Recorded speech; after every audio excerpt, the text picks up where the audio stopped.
সকলকে স্বাগতম জানাই স্টাডি ফর টপ চ্যানেলে। তো আজকের এই ভিডিওটা আপনারা যারা সেন্ট্রাল গভর্নমেন্টের কর্মচারী রয়েছেন এবং আপনারা যারা পাশাপাশি ত্রিপুরা সরকারের কর্মচারী রয়েছেন আপনাদের জন্য খুবই ইম্পর্ট্যান্ট। কারণ আজকের এই ভিডিওর মধ্যে একটা এইট এইট পে কমিশন মানে অষ্টম বেতন কমিশন সংক্রান্ত একটা আপডেট রয়েছে, যেটা একটা রেপিউটেড একটা অনলাইন প্ল্যাটফর্মের মধ্যে দেওয়া হয়েছে।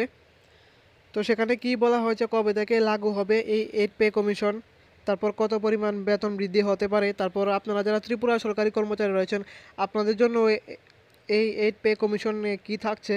তো আজকের এই ভিডিওতে আমরা এটা ডিসকাশন করব।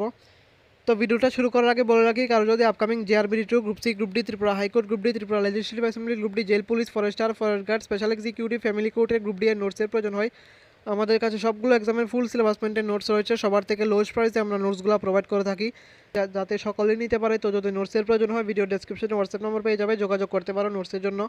তো দেরি না করে আজকে ভিডিওটা শুরু করছি।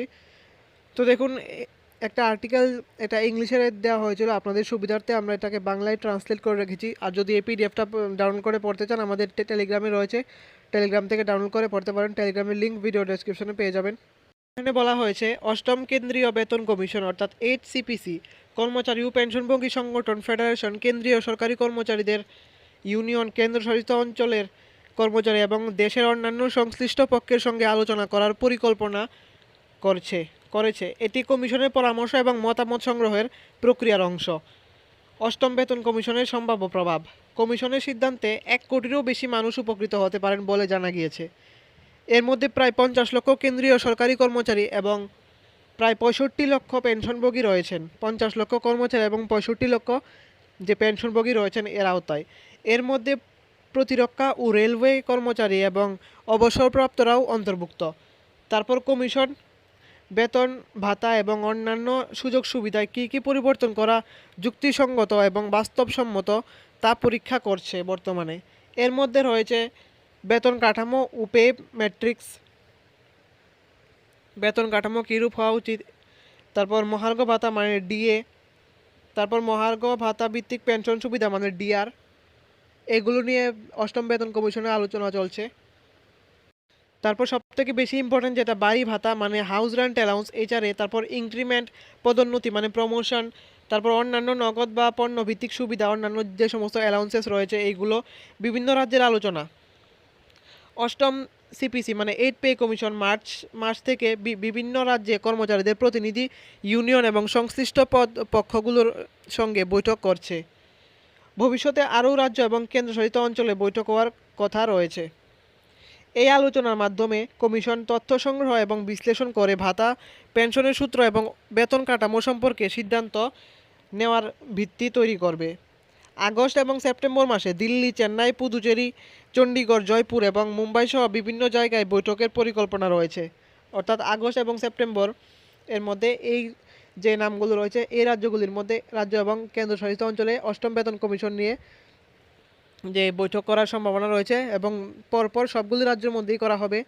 ত্রিপুরা, আসাম এইগুলির মধ্যেও করা হবে, নর্থ ইস্টের স্টেটের মধ্যেও করা হবে, সবগুলি রাজ্যের মধ্যেই করা হবে। এইট পে কমিশনের সংক্রান্ত যে সুপারিশ, বিভিন্ন সুপারিশ এ নিয়ে বিভিন্ন রাজ্যের সাথে বৈঠক। তারপর সবথেকে বেশি ইম্পর্টেন্ট যেটা আর্টিকেলের মধ্যে বলা হয়েছে, বেতন ও পেনশন কবে বাড়তে পারে। অর্থ মন্ত্রকের প্রতিমন্ত্রী পঙ্কজ চৌধুরী সংসদে জানিয়েছেন যে কমিশন গঠনের তারিখ থেকে 18 মাসের মধ্যে সুপারিশ জমা দেওয়ার সময়সীমা রয়েছে। মানে যেদিন থেকে HCPC গঠন হয়েছে সেই দিন থেকে 18 মাস সময় দেওয়া হয়েছে এর যে সুপারিশ করার জন্য। তবে বর্তমানে সংশোধিত বেতন ভাতা, পেনশন এবং এগুলো কোন তারিখ থেকে কার্যকর হবে তা নিশ্চিতভাবে জানা যায়নি, কারণ কমিশন এখনও তার চূড়ান্ত রিপোর্ট জমা দেয়নি।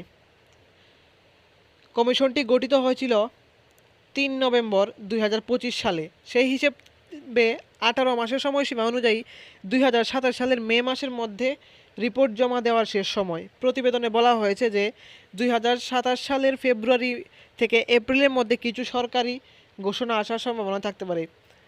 এটা এখানে বলা হয়েছে 2027 সালের ফেব্রুয়ারি থেকে এপ্রিলের মধ্যে কিছু একটা যে আপডেট আসতে পারে এইট পে কমিশনের চূড়ান্ত একটা কিছু নিয়ে। বাস্তবায়নে আরও সময় লাগতে পারে। আগের বেতন কমিশনগুলোর প্রবণতা অনুযায়ী সুপারিশ ঘোষণার পর সেগুলো সম্পূর্ণভাবে বাস্তবায়ন করতে আরও 2 থেকে 3 বছর সময় লাগতে পারে। অর্থাৎ 2027 সালে বেতন বৃদ্ধির ঘোষণা হলেও সম্পূর্ণ বাস্তবায়ন 2029 বা 30 সাল পর্যন্ত বাড়তে পারে। এটা অবশ্য সত্য যে সুপারিশ করার সাথে সাথেই কিন্তু বেড়ে যায় না, 2 থেকে 3 বছর সময় লাগে। যদি এটা 27-এ সুপারিশ করা হয়, রিপোর্ট দেওয়া হয়, তাহলে আপনারা ধরে রাখুন 29-এর দিকে আপনাদের যে সেন্ট্রাল গভর্নমেন্টের কর্মচারী রয়েছেন আপনাদের বেতন বাড়তে পারে 29 অথবা 30, এতটুকু সময় লাগবেই। 29 তো মাস্ট, এটা লাগবেই, কেননা সাথে সাথেই হয়ে যায় না, 2 থেকে 3 বছর সময় লাগে এটা লাগু হতে। তো এটাই ছিল আপনাদের জন্য এই নিউজটা। তো আজকের এই ভিডিওটা এতটুকুই। এরকম ইনফরমেটিভ ভিডিও সবার প্রথমে পাওয়ার জন্য সাবস্ক্রাইব করুন আমাদের চ্যানেলকে।